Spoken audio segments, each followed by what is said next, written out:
não faz sentido a presença americana no Oriente Médio. Por que eles ainda estão lá? Esse é o Visão Libertária, sua fonte de informações descentralizadas e distribuídas. No início do ano de 2020, houve uma grande briga entre os Estados Unidos e o Irã, que quase resultou em guerra aberta. O Irã explodiu vários petroleiros no Golfo Pérsico ao longo de 2019. No início de 2020, os Estados Unidos mataram Qassem Soleimani, um grande general iraniano. O Irã retaliou jogando bombas em quartéis americanos no Iraque, mas no final a coisa se acomodou, inclusive com a promessa de Trump de retirar as tropas do Oriente Médio tão logo fosse possível. Os Estados Unidos entraram no Oriente Médio no início dos anos 2000 para retaliar os ataques às Torres Gêmeas por terroristas árabes e destruir a Al-Qaeda, que julgavam ter responsabilidade por esse ataque. Aproveitaram que estavam lá e também invadiram o Iraque devido a planos de armas de destruição em massa que julgavam existir. Mas no fundo, todo mundo sabe, havia também a questão do petróleo. Nessa época, os Estados Unidos tinham um enorme déficit de petróleo e precisavam do petróleo da região para não parar. Era importante para eles manter controle ali, porque um conflito naquela região afetaria eles diretamente. Não foi essa a desculpa que usaram para as invasões, mas certamente esse foi um fator que contou. Depois disso, nunca mais saíram de lá. Mas, de lá para cá, os americanos descobriram o fracking, uma técnica de extração de petróleo de rochas porosas, das quais existem enormes jazidas no próprio território americano. Desde então, a produção deles aumentou vertiginosamente e hoje os Estados Unidos são autossuficientes em petróleo, não precisam comprar petróleo de ninguém. Agora que não tem mais essa dependência do petróleo da região, os Estados Unidos adorariam sair do Oriente Médio. Ficar lá tem um custo enorme e não traz nenhum benefício. Isso, na verdade, já poderia ter sido feito há mais tempo. Por que, então, os Estados Unidos insistem em manter presença na região, aparentemente de forma contrária aos próprios interesses? Para entender isso, vale a pena uma olhada mais profunda nessa história. O regime iraniano e o regime da Arábia Saudita são inimigos de longa data, e ambos disputam o controle da região do Golfo Pérsico. Parte do conflito decorre de diferenças religiosas entre grupos muçulmanos xiitas e sunitas. Falamos muito sobre isso nos outros vídeos. Mas grande parte do conflito decorre também de desejos triviais de estabelecer domínio regional. Mas, para além desses fatos, por mais de 40 anos, a Arábia Saudita já conta com uma importante carta na manga em termos de sua guerra com o Irã, o apoio contínuo americano ao regime saudita. Mas por qual razão os americanos parecem tão dispostos a manter esse estranho e até injustificado apoio a um ente tão sui generis no Oriente Médio? Certamente essas relações estreitas não podem ser devido a algum apoio americano à democracia ou aos direitos humanos. O regime saudita é um dos regimes mais intolerantes e antidemocráticos do mundo. A sua classe dominante tem sido repetidamente conectada a grupos terroristas islâmicos, com a revista Foreign Policy no ano passado declarando a Arábia Saudita como o coração pulsante do credo religioso absolutista que ajudou a semear as cosmovisões da Al-Qaeda e do Estado Islâmico. Também não tem a ver com a dependência americana de importações de petróleo da região, que já foi sim um dia muito significativa, mas desde o desenvolvimento do fracking deixou de ser um fator relevante. A resposta está no fato de a Arábia Saudita estar no centro dos esforços dos Estados Unidos para manter o dólar como moeda de reserva mundial e garantir a demanda global pela dívida deles. As origens desse sistema remontam a décadas. Em 1974, o dólar americano estava em uma posição precária. Em 1971, graças aos gastos excessivos em guerras e assistencialismo interno, os Estados Unidos não conseguiam mais manter um preço global definido para o ouro, em linha com o sistema de Bretton Woods, estabelecido em 1944. O valor do dólar em relação ao ouro caiu à medida que a oferta de dólares aumentou como subproduto dos crescentes gastos com déficit. Governos e investidores estrangeiros começaram a perder a fé no dólar e tanto a Suíça quanto a França exigiram ouro em troca de dólares, conforme estipulado por Bretton Woods. Em resposta a esses e outros acontecimentos, o presidente Richard Nixon anunciou que os Estados Unidos abandonariam o sistema de Bretton Woods. A paridade entre dólar e ouro, o dólar começou a flutuar diante de outras moedas. Não é de se surpreender que a desvalorização do dólar não tenha restaurado a confiança no dólar, lógico. Além disso, os Estados Unidos não fizeram nenhum esforço para conter os gastos deficitários.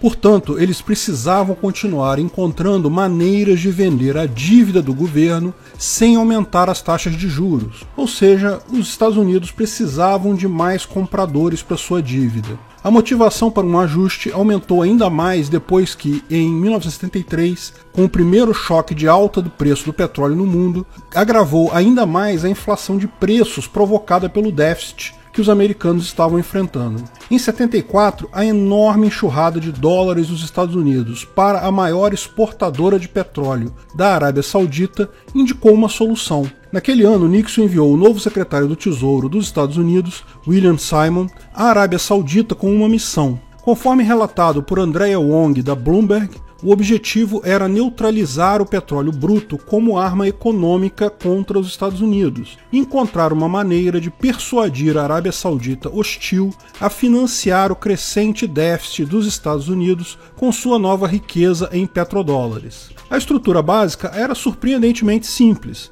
Os Estados Unidos comprariam petróleo da Arábia Saudita e forneceriam ajuda e equipamento militar à Arábia Saudita.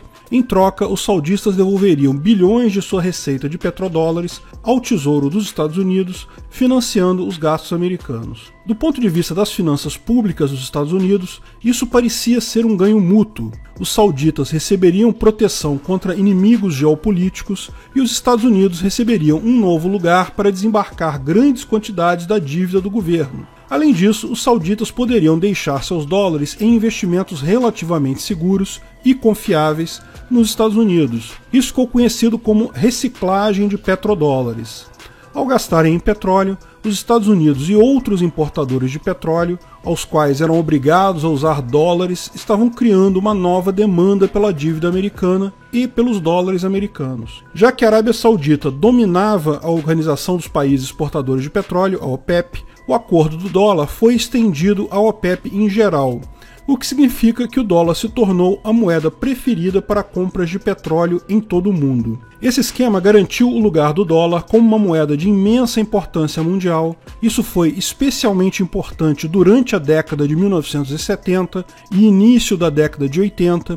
Afinal, até o início da década de 80, a OPEP desfrutava de 50% de participação no mercado do petróleo do mundo. Hoje, a Arábia Saudita está atrás da Rússia e dos próprios Estados Unidos em termos de produção de petróleo. A partir de 2019, a participação da OPEP no mercado mundial permanece em torno de 30%. Isso diminuiu o papel do petrodólar em comparação com os dias emocionantes da década de 70.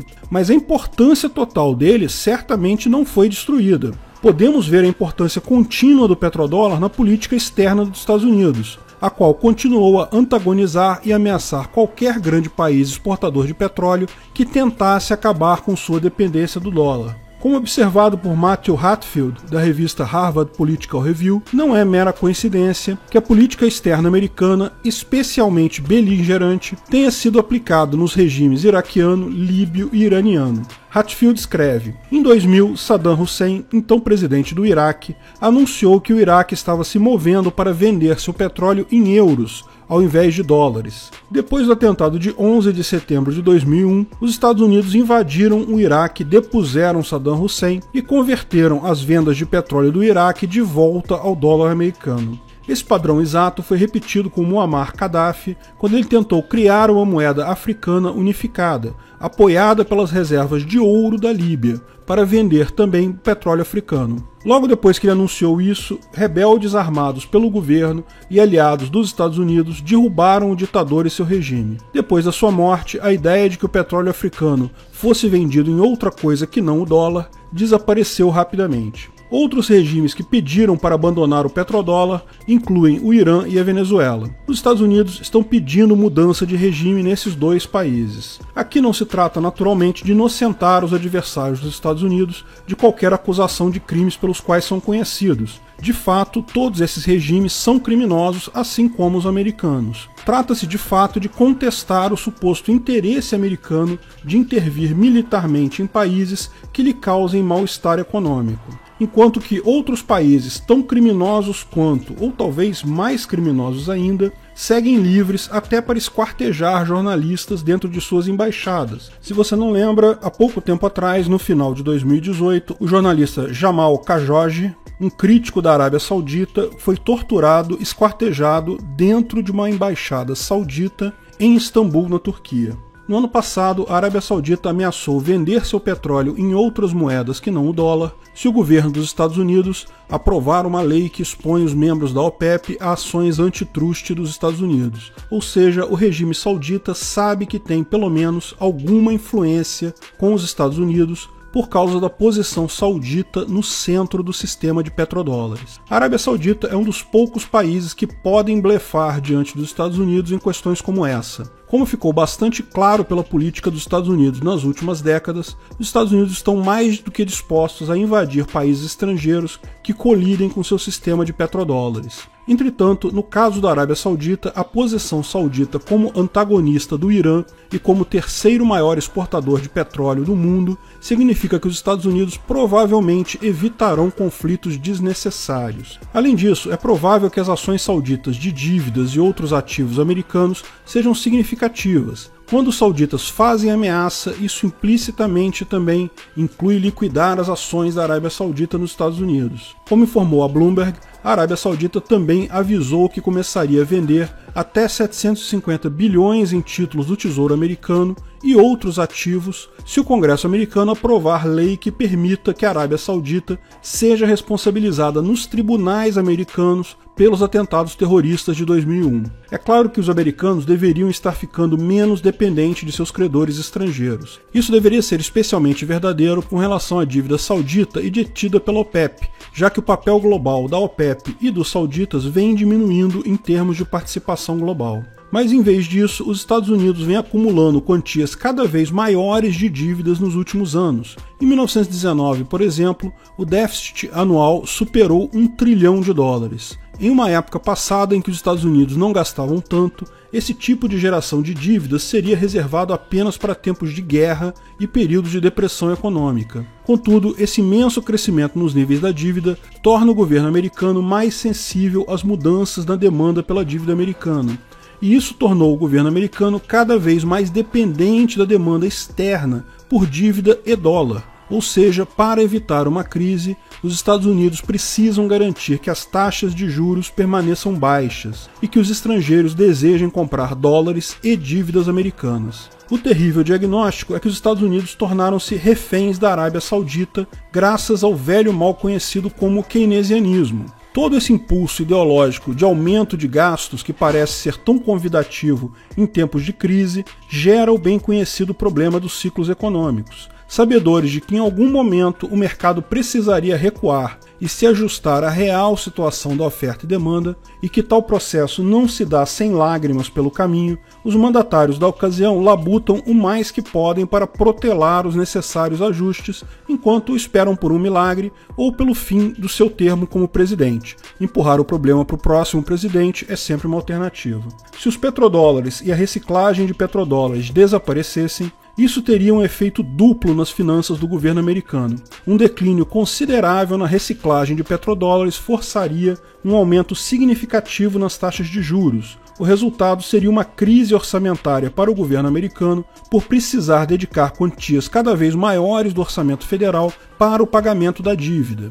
A outra opção seria fazer com que o Banco Central americano monetizasse a dívida comprando quantias cada vez maiores das dívidas americanas para compensar a falta de demanda externa. Isso levaria a um aumento em inflação de preços. Além disso, se os participantes começassem a sair do sistema de petrodólares, digamos, vender petróleos em euros, a demanda por dólares cairia, agravando o cenário em que o Banco Central está monetizando a dívida. Isso também geralmente contribuiria para uma maior inflação de preços, já que menos dólares são sugados para fora dos Estados Unidos por estrangeiros que compram as dívidas americanas. O resultado disso pode ser o declínio contínuo no gasto do governo americano em serviço e o aumento da inflação de preços. A capacidade do governo americano de financiar sua dívida diminuiria significativamente e os Estados Unidos precisariam recuar em compromissos militares, aposentadorias e muito mais. Ou isso, ou continuar gastando na mesma proporção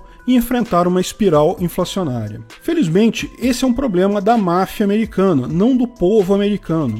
Volta e meia surgem pessoas no jornal dizendo cada americano deve não sei quantos milhões de dólares em dívida externa. O mesmo é falado de brasileiros. Cada brasileiro deve não sei quantos mil reais. Olha, eu não devo nada para ninguém com quem eu não tenha explicitamente assinado um contrato. Quem emprestou dinheiro para a máfia do Estado brasileiro que se vire aí. Ninguém manda emprestar dinheiro para mafiosos. Lógico, essa distinção entre problema da máfia estatal e problema do indivíduo é tênue quando as pessoas usam o dinheiro da máfia, o papelzinho colorido lastreado em honestidade de políticos dela.